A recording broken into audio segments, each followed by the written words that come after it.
Welcome to the channel where we help people better understand the intersection between supply chain and their company's manufacturing. A focused factory in supply chain management refers to a manufacturing facility that specializes in a limited range of products or services. The key characteristics of a focused factory include specialization. They focus on a narrow product mix rather than a wide range of products. This allows them to optimize their processes, technology, workforce skills, etc., specifically for those items. Repetition. By repeatedly manufacturing the same or similar items, they can achieve faster production times, higher quality, and lower costs through the experience curve effects.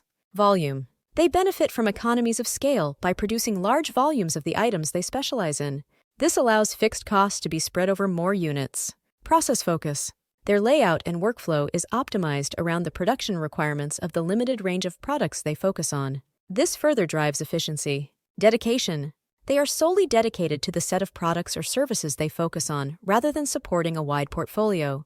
This ensures an unwavering focus. The use of focused factories aligns with certain business strategies, such as a differentiation strategy based on operational excellence in manufacturing or a cost leadership strategy. Grouping volume production in focused factories can support these strategic priorities. It ultimately allows efficiency, quality, cost, and delivery advantages difficult to attain with less specialized facilities.